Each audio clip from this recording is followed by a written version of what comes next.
한 남자 또는 한 여자가 사랑에 빠지게 된 것을 무엇을 보고 알 수 있을까요? 누군가를 사랑하게 되면 안 보면 보고 싶고, 또 보고 있으면 계속 같이 있고 싶게 되는 것이 사랑하는 사람들의 특징입니다.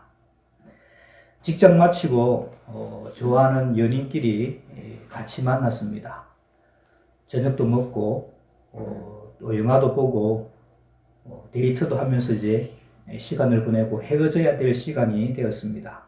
집이 떨어져 있으니까 남자가 여자를 집까지 바래다 줍니다. 그러면 또 헤어지기 싫어서 여자 쪽에서 또 남자 쪽으로 데려다 줍니다. 이렇게 밤새도록 왔다 갔다 하는 거죠. 이렇게 사랑하면 같이 있고 싶어 합니다. 하나님도 우리 사람들을 그렇게 사랑하시는 겁니다. 하나님이 우리와 함께 있고 싶어 하는 것이죠. 우리 인류의 역사는 하나님이 우리와 함께 있고 싶어서 전능하신 하나님이 사람에게 다가오시는 이야기라고 할 수가 있습니다. 제일 처음 인류가 이 땅에 존재하게 된 것도 하나님의 교제의 대상으로, 다른 말로는 사랑의 대상으로 우리 사람들을 창조하였기 때문입니다. 우리 주보사의 간지에 보면 성경 말씀들이 있죠. 성경 공부 뒷면에 성경 말씀이 있습니다. 우리 창세기 1장 26절, 27절 우리가 한 절씩 교독해 보겠습니다. 26절 제가 봅니다. 하나님이 이르시되 우리의 형상을 따라 우리의 모양대로 우리가 사람을 만들고 그들로 바다의 물고기와 하늘의 새와 가축과 온 땅과 땅에 기는 모든 것을 다스리게 하자 하시고, 하나님이 자기 형상으로 하나님의 형상대로 사람을 창조하시되 남자와 여자를 지으시고. 하나님께서 우주 만물을 창조하셨을 때는 그냥 말씀으로 다 하셨는데, 사람을 창조하실 때는 다른 피조물들하고는 달리 하나님의 형상대로 창조하셨다는 겁니다. 왜 하나님의 형상대로 창조하셨는가? 하나님 자신과 인격적으로 교통할 수 있는, 교제할 수 있는 그런 존재로 창조하신 것입니다. 그래서 하나님과 같은 인격을 가졌다는 것은 그분과 교통하고 교제할 수 있게 창조하셨다는 말입니다. 그래서 하나님은 창조한 사람들과 함께 교제하고 사귀기를 원하신 것입니다.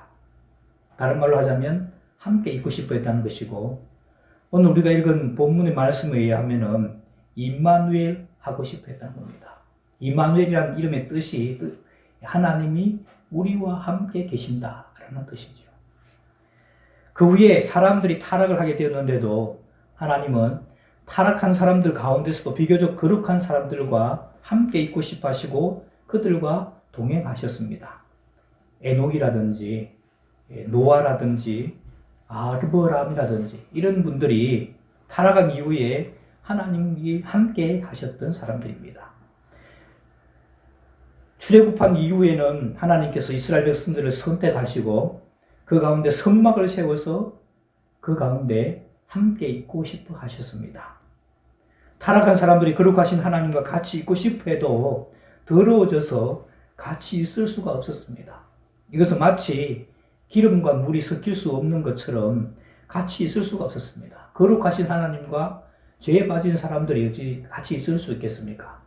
그래서 하나님께서는 짐승으로 죄를 속죄하고 하나님을 만나는 법을 가르쳐 주셨습니다. 이게 이름 제사제도죠.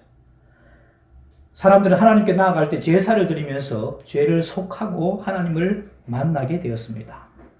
그렇게 해서라도 하나님께서는 죄에 빠진 사람들과 임마누엘, 그들과 함께 하시고 싶어 하셨습니다.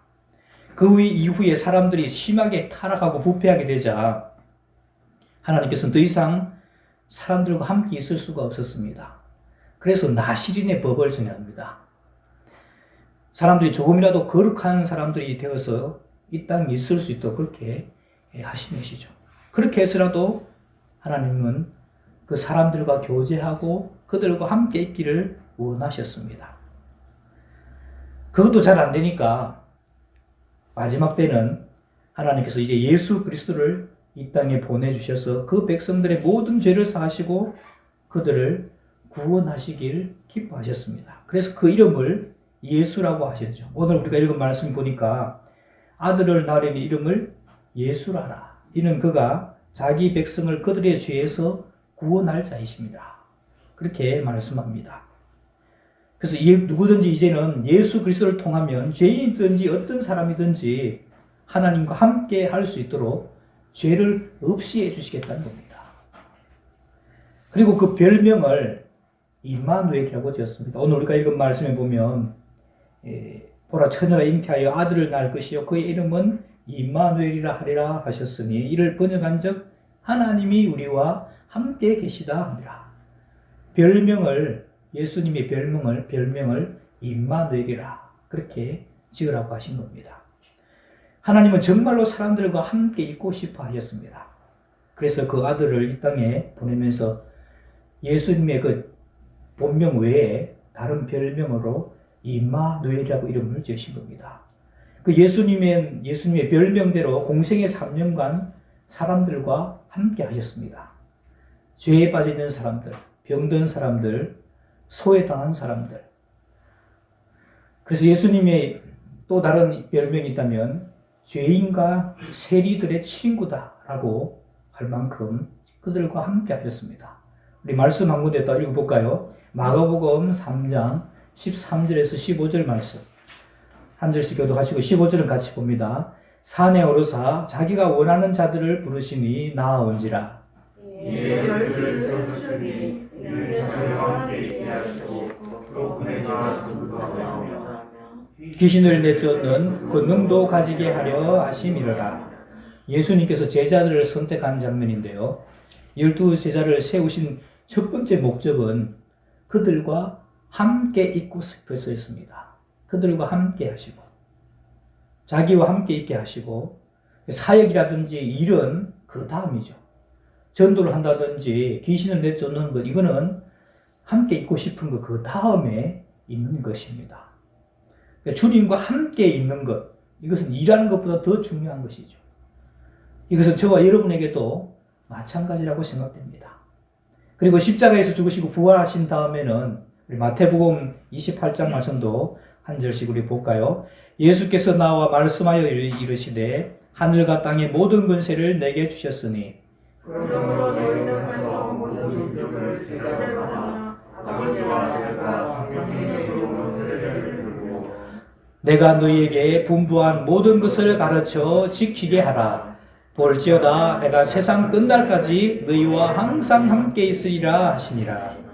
20절 그 끝부분에 보면 볼지어다 내가 세상 끝날까지 너희와 항상 함께 있으리라. 임마누엘 하시겠다는 겁니다. 이것으로 끝나지 않았습니다. 예수님이 하늘로 올라가시고 예수님 대신으로 성도들에게 성령님을 보내주셨습니다. 그렇게 해서 일평생 하나님을 믿고 따르는 백성들에게 함께 해주시고 위로도 해주시고 힘을 주시고 붙들어 주시며 동행해 주십니다. 성령님은 하나님의 영 또는 그리스도의 영이라고 하죠. 예수님은 성령으로 우리와 일평생 동안 함께 있고 싶어 하셨습니다.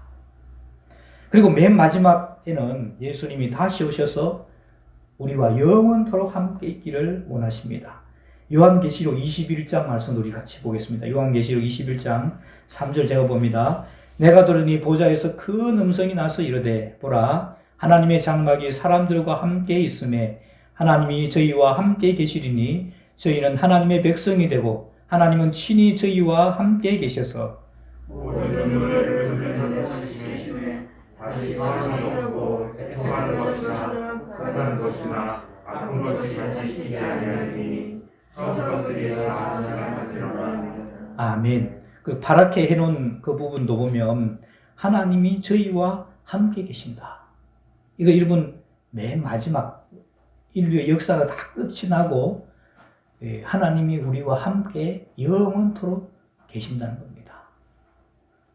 그러니까 여러분 하나님께서는 정말 우리와 함께 거하시기를 원하시는 분입니다. 창조 때부터 우리와 함께 거하시기 위해서, 우리와 함께 하시기 위해서 우리를 만드셨고, 우리가 죄를 지어서 타락을 하자 예수 그리스도를 보내셔서 죄를 없애주시면서 우리와 함께 있고 싶어 하셨습니다. 그리고 맨 나중에는 우리들을 그분이 예비하신 천국에 두시면서 영원토록 우리와 함께 있고 싶어 하십니다. 그렇다면 왜 그토록 함께 있고 싶어 하십니까? 서두에 말씀드린 것처럼 이것은 우리를 사랑하시기 때문입니다. 사랑하면은 보고 또 보고 자꾸만 보고 싶네. 한 번 보고 두 번 보고 자꾸만 보고 싶네. 그건 거죠. 금방 헤어졌는데도 또 보고 싶다는 겁니다. 그게 사랑하는 것입니다. 그래서 여러분, 사랑하는 사람과는 함께 있고 싶은 것이죠. 모든 것이 이 사랑으로 기결됩니다. 예수님을 이 땅에 보내시면서 그 별명을 임마누엘이라고 하신 것은 하나님이 사람을 사랑하신다는 최고의 표현이라고 저는 생각합니다. 그런데 예수님께서 오시면, 그러니까 성탄절에 우리가 이제 옆에 사람들 인사하면 메리 크리스마스, 메리라는 말이 즐거움이라는 뜻이죠. 메리 크리스마스, 즐거운, 기쁜 성탄절의 기쁨 여러분들과 함께 하시길 바랍니다. 이렇게 인사하잖아요. 근데 아기 예수님께서 오셨을 때 그렇게 기쁨만 가득했을까? 물론 기쁘죠. 아기가 태어났으니까. 그런데 오늘 성경에 나오는 사람들을 우리가 보면서 예수님이 오시는 것이 그렇게 기쁨만 되었을까? 꼭 그렇지는 않을 거라는 생각됩니다. 한 말씀을 보겠습니다. 먼저 마리아를 생각해 보시죠. 약혼만 했습니다. 오늘날 말하면 정혼한다는 말이 혼을 정했다는 겁니다. 결혼식을 정했다는 거죠. 약혼만 하고 아직 정식으로 결혼하지 않았습니다. 약혼만 했지 결혼하지 않은 상태인데 그런 여자에게 아기가 생긴 겁니다. 배가 불러오는 것이죠.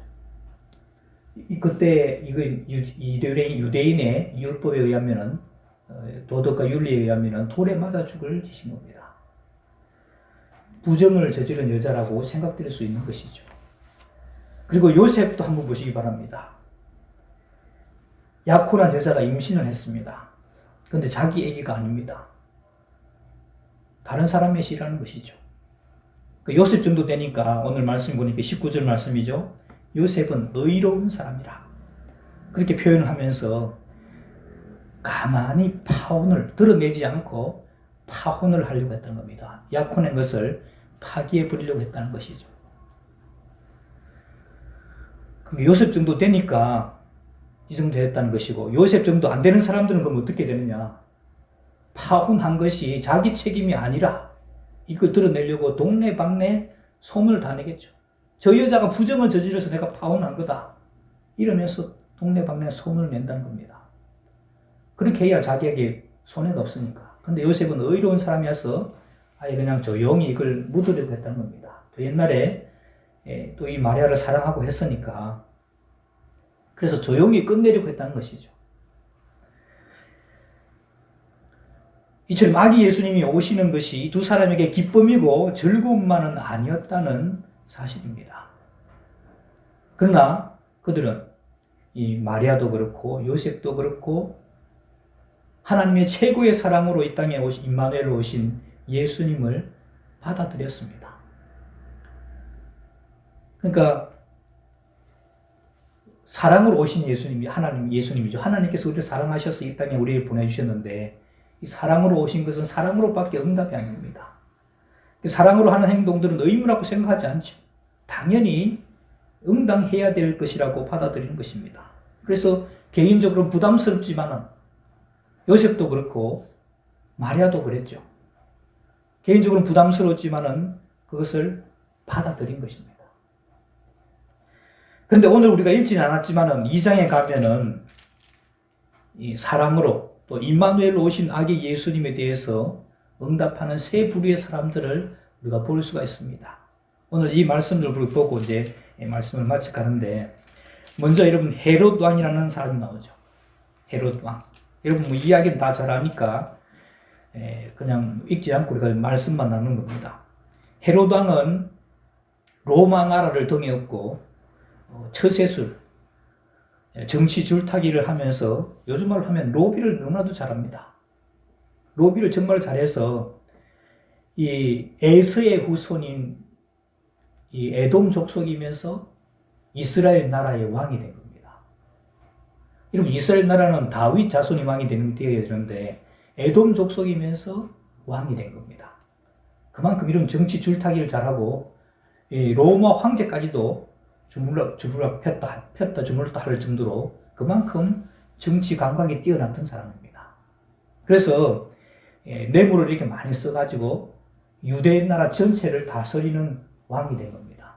세계사에서는 헤롯 대왕이라고 합니다. 헤롯 the Great, 헤롯 대왕이라고 합니다. 그런데 할례를 받아서 유대인이 되긴 했지만은 혈통적으로 피가 유대인의 피가 아니었기 때문에 그것이 그에게는 늘 열등감이 되었습니다. 그래서 어떻게든지 유대인의 호감을 얻기 위해서 안간힘을 놨습니다. 여러분 나중에 유대인들의 환심을 사기 위해서 성전, 유대인들은 이 성전을 중심으로 생각하니까 이 성전을 개축을 해줍니다. 스룹바벨의 성전을 다시 크게 웅장하게 다시 만들어서 이렇게 개축을 해주는 이게 지금 헤롯 성전이라는 겁니다. 예수님께서 이 성전을 헐어라. 막 제자들이 이 성전 보고 감탄하고 저 돌 좀 보십시오 이렇게 하니까 이 성전을 헐어라.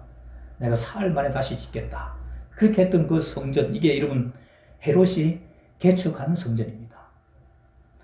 그 다음에 두 번째 볼 수 있는 부류가 대제사장들과 백성의 서기관들입니다. 오늘날로 말하면 종교 지도자들입니다. 그들은 성경의 지식에 너무나 잘 알고 있었습니다. 앞으로 메시아 되실 분이 어디서 태어나겠느냐? 헤롯 왕이 묻자 성경책 보지도 않고 바로 답이 나옵니다. 베들레헴입니다. 그러면서 성경 구절까지도 다 말씀하죠. 미가서 5장 2절에 그렇게 해서 성경은 달달달 외우고 있는 사람들입니다. 그러나 그 메시아를 자기들을 구원할 분으로 믿지를 못했습니다. 그리고 세 번째가 이런 동방박사들이죠. 별을 관측하면서 심상치 않은 별이라는 사실을 감지하고 수천 킬로를 여행을 옵니다. 그리고 그냥 오는 것이 아니라 예물을 준비하고 왔습니다. 허탕을 칠 수 있겠지만 찾아온 것입니다. 그들의 포기하지 않는 그 열성이 하나님의 사람의 모습으로 처음 임하는 첫 번째 성탄절 주인공인 이 아기 예수님께 경배하는 사람들이 되었습니다. 그리고 준비한 보물들도 드릴 수가 있었습니다. 이 세 부류가 나오는데 동방박사는 아기 예수님께 경배를 했지만은 이 헤롯 왕과 백성의 지도자들, 종교 지도자들은 예수님께 경배하러 가지 않았습니다. 말은 그럴듯하게 하죠. 먼저 가시라고. 동방박사들 보고 먼저 가시라고. 그리고 그 위치를 우리에게 알려달라. 그러면 우리도 가서 뒤따라가서 경배하겠다. 그러나 아무도 그 아기 예수님께 경배하러 가지 않았습니다. 그 누구도. 오히려 헤롯 왕은 박사들이 아기 예수님이 어디에 태어났다고 와서 보고해주지 않고 다른 길로 가버리자 속은 줄로 생각하고는 보고받은 것을 생각해서 2살 밑에 있는 아이들을, 베들레헴 사람들을 다 죽이라고 그렇게 명령을 내립니다. 뭐 때문에 그랬을까요? 예수님께 왕자를 내주기 싫었다는 말입니다. 내가 왕인데 누가 유대인의 왕이 된다는 말이냐. 이 헤롯 왕은 평상시에도 자기 아들들이 꽤 많이 있었는데 부인이 여럿이니까 아들들도 많이 있겠죠. 아들들이 많이 있었는데 자기 왕자를 좀 위협한다 싶으면 아들도 죽여버리는 그런 사람이었습니다. 아들도 몇이나 죽인 사람입니다. 그러니까 자기 왕자를 위협하는 아기 예수님도 죽이려고 한 것이죠. 그리고 종교 지도자들, 대제사장들과 서기관들, 왜 예수님께 경배하러 가지 않았을까요? 그들은 누구보다도 메시아라는 분이 베들레헴에 날 것이라는 것을 더 잘 알았습니다. 그것은 나중에 예수님 공생애를 시작하고 십자가 죽음으로 몰아넣은 사실을 생각해 보면 쉽게 알 수 있는 겁니다. 여러분 대제사장이 되고 백성의 서기관들이 되면은 종교적으로 얻는 것들이 많이 있습니다. 그것을 포기하기 싫었다는 말입니다. 반면에 동방박사들은 먼 곳에서 메시아인지도 정확하게 잘 몰랐을 것이죠. 어쩌면 이 나라의 왕으로 오셨을 분이시다 하면서 찾아온 겁니다. 엄청나게 힘든 여정이었을 것입니다. 그리고 그냥 빈손으로 온 것이 아니라 그 당시로서는 값비싼 예물인 황금과 유향과 모략을 예물로 드리고 그분께 경배합니다. 본인들은 임마누엘로 오신 아기 예수님께 그들의 사랑을 표현했다고 생각하지 않았겠죠. 하지만 저는 그들이 드린 예물이 그분을 사랑한 예물이었다고 말할 수가 있습니다. 여러분, 왜 예수님이 이 땅에 오셨습니까? 그 이유를 헤로드 왕이나 그 당시의 종교 지도자들, 대제사장들이나 서기관들은 알지 못했습니다. 저는 심지어 동방 박사들도 잘 알지 못했다고 생각합니다. 그저 위대한 분이 오셨으니까 그분께 경배하는 것이 맞다라고 찾아왔을 뿐이라고 생각됩니다. 근데 저와 여러분들, 우리는 왜 예수님이 이 땅에 오셨는지 압니다. 우리 말씀 한번 내려볼까요? 우리 잘 아는 말씀입니다. 요한복음 3장 16절 말씀 우리 같이 읽어봅니다. 시작. 하나님이 세상을 이처럼 사랑하사 독생자를 주셨으니 그를 믿는 자마다 멸망하지 않고 영생을 얻게 하려 하심이라. 오늘이 성탄절입니다. 주일이면서 성탄절이죠. 예수님이 이 땅에 오심을 기념하고 축하하는 날입니다. 왜 예수님이 이 땅에 오셔야 했습니까? 예수님이 이 땅에 오신 이유는 하나님이 우리를 사랑했습니다. 다른 말로는 하나님이 우리와 함께 있고 싶어서입니다. 죄에 빠져 있는 인간들을 사랑하셨기 때문입니다. 죄에 빠져서 하나님과의 사랑의 교제를 이룰 수 없으니까 죄를 없이 해서 하나님과 교제를 회복할 수 있는 길을 열어주시기 위해서 하나밖에 없는 그 아들을 이 땅에 보내주신 것입니다. 그리고 그렇게 하셔서 결국 궁극적인 목적은 그분을 믿음으로 죄의 문제가 해결되고 영원토록 살게 하기 위함입니다. 왜 영원토록 살게 하시는 겁니까?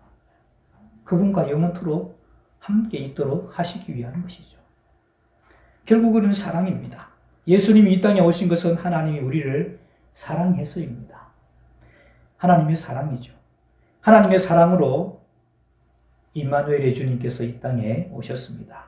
그 옛날 헤로드 왕이나 제사장들, 서기관들, 하나님의 사랑으로 오신 예수님을 알지도 못했고 믿지도 못했습니다. 우리를 사랑해서 보내주신 그 예수님을 마리아가 영접하고 요셉이 받아들인 것처럼 우리 역시 그 예수님을 받아들이고 그 예수님을 영접할 수 있기를 바랍니다. 그 사랑으로 이 땅에 임마누엘 하신 그 사랑에 응답해서 우리도 하나님을 사랑하는 하나님의 사람들 다 될 수 있기를 바랍니다. 그리고 하나님이 우리를 사랑하셨고 또 아직도 사랑하시고 앞으로도 사랑하실 것이라는, 그래서 예수님을 이 땅에 보내주셨다는 사실을 모르는 사람들에게 증거할 수 있는 우리 모두가 다 되시기를 주님의 이름으로 축원합니다. 기도하겠습니다. 우리를 사랑하셔서 우리를 만드시고 임마누엘로 함께 하시기를 기뻐하신 하나님 아버지, 그 옛날 헤로드 왕이나 바리새인들, 서기관들, 또 종교 지도자들은 예수님이 왜 무슨 의미로 이 땅에 오셔야 했는지 잘 알지 못했습니다. 예수님이 이 땅에 오셔야 하는 이유가 하나님의 사랑이었음을 알고 깨닫게 하여 주옵소서. 우리도 그 사랑에 응답해서 하나님을 사랑하고 예수님을 사랑하고 이 사실을 이웃에게 증거하는 하나님의 사람들 다 되게 하여 주옵소서. 예수님의 이름으로 기도하옵나이다. 아멘.